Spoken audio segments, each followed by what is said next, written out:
Suntem în orașul Greenfield, Massachusetts. Da, statul Massachusetts. Și iată, la invitația pastorului Petru Ciotlea, am venit împreună cu soția aici să predăm un seminar despre familie și tare, tare mult ne bucurăm de lucrurile interesante pe care le-am aflat.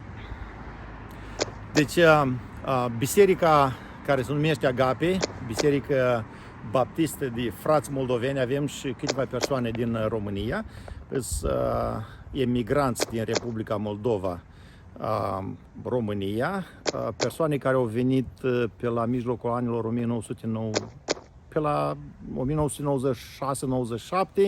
și până încoace, până pe la 2011 sau 2014.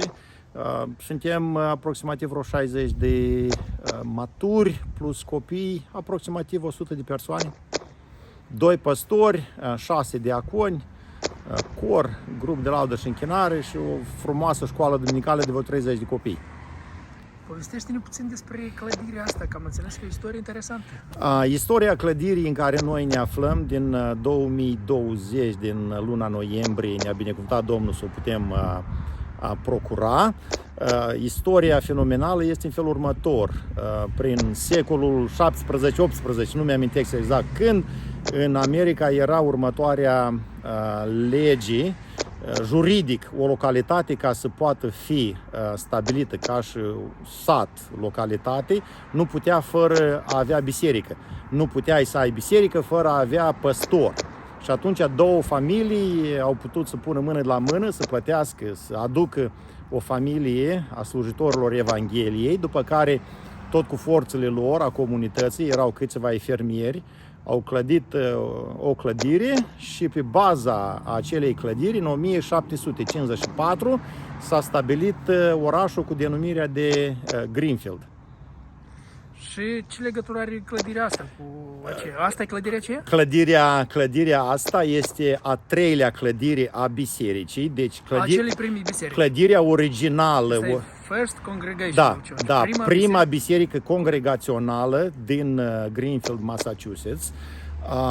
Prima clădire este pe strada principală, acum este o piatră memorială a clădirii care a fost. Sigur că a fost făcută simplu din scândură și bârni de lemn. După aceea, în 1850 și ceva sau 30 și ceva, nu mi-amintesc exact, au făcut o clădire mai mare, care au folosit-o până în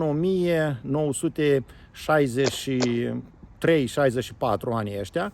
Atunci a fost o anumită interferență cu dezvoltarea în țară a drumurilor, a sistemului de drumuri și guvernul american a venit cu propunerea să le dea bani numai ca ei să relocheze. Și atunci, în 1964, cu banii care i-au avut ei, primiți și de la stat, dar și fondurile lor personale, au putut să pună această clădire foarte frumoasă, în care avem 10 clase pentru școală, wow.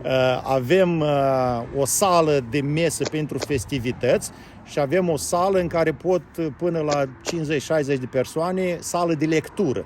În afară de sanctuarul care poate să cuprindă 230 de persoane să stea liber pe scaun, la balcon, e foarte interesant că la balcon se află orga.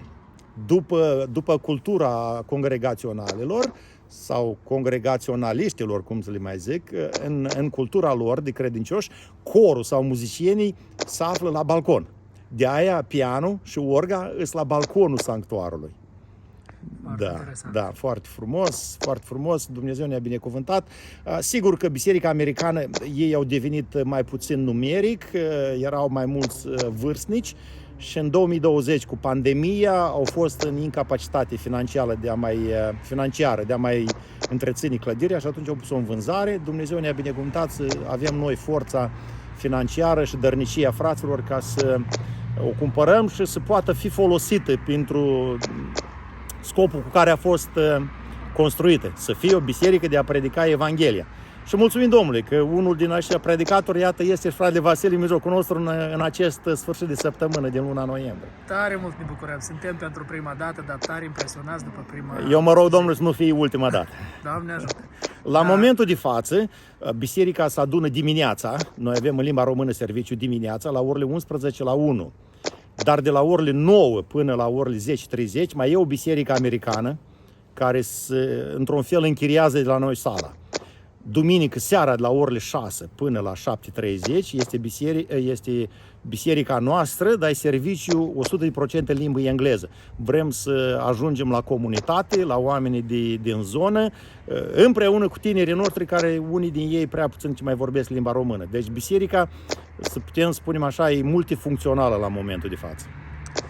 Da, mai sunt biserici aici în zonă, în Massachusetts, biserici moldovenești? Deci chiar în oraș aici unde suntem noi mai este o biserică care e cel puțin de 2 ori mai mare ca și noi, Biserica Providența, unde unul din păstori este fratele Simeon Plăcintă. Mai este o biserică rusă, sunt emigranți din Kazakhstan și Kyrgyzstan, dacă nu mă înșală memoria, din Ucraina, din Rusia, chiar din Moscova. Deci aia e biserică evanghelică, biserică baptistă, vorbitori de limbă rusă. La distanța 40 de minute de noi, deja acolo diaspora din fostele republici ale Uniunii Sovietice numără la câteva mii de persoane. Deci cel puțin o biserică vorbitoare de limbă rusă îs peste 1000 de membri. Dar acolo, dacă nu mă înșală memoria, în zona orașului Springfield, sunt vreo 10 biserici slavone, 2 biserici vorbitoare de limbă română. Deci eu mă refer bisericile baptiste și penticostale. Deci comunitatea, diaspora a vorbitorilor de limbă română și vorbitorii de limbă rusă e destul de mare aici în partea asta de vest a statului Massachusetts. Mulțumesc, frate Petru. Domnul să vă binecuvânteze și abia așteptăm zilele care urmează. Slăvit să fie Domnul pentru conferința care putem să o organizăm. Mai este 4 zile, e un har deosebit. Noi tare mult ne bucurăm să fim aici. Am primit o deosebită plăcere de la căldura cu care ne-au întâmpinat oamenii. Am studiat despre familie, despre aceea cum se zidește o familie trainică și la început am studiat împreună o sesiune și după aceea am mers în grupe separate. Eu am predat la bărbați și Năstica au predat la femei. Eu am studiat cu bărbații despre conceptul lui Dumnezeu, despre familie și rolul bărbatului în familie și Năstica despre rolul femeii. La bărbați a mers foarte bine. Am avut o discuție așa, chiar dacă am fost un număr cam destul de mare, a fost numărul așa. Eu 45. 45 de bărbați, dar parcă eram un grup mic așa la o masă și întrebări foarte frumoase, deschiși, oamenii, o părtășie deosebită. Nici n-am văzut cum a trecut timpul. Cum a fost la tine, Năstica? Foarte bine. Noi am reușit mai mult. Da, voi ați reușit mai mult. Femeile vorbesc mai mult, dar noi am reușit să intrăm și în lecția 4-a și a fost foarte bine. Foarte frumos. Doamne ajută înainte și ne bucurăm să vedem pasiunea așa de mare. Ce m-a impresionat când am început studiul, oamenii deodată răspundeau foarte experimentați, așa că felicitări, frate Petru, pentru un nivel așa din înalt a oamenilor. Am încercat să le implementez în memoria lor că e important să facem metoda inductivă. Mai este mult de lucru la capitolul ăsta. Dar foarte, foarte bine și oamenii pasionați, foarte pasionați de studierea Scripturilor și tineri și foarte frumos. Doamne ajută înainte! Mulțumim frumos!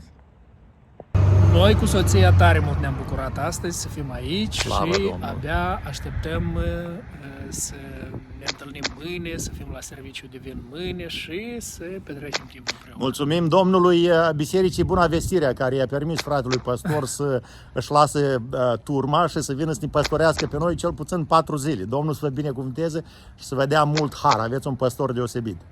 Mulțumesc, frate Petru, așa să ne ajute Domnul să-i slujim cu credincioșie. Amin.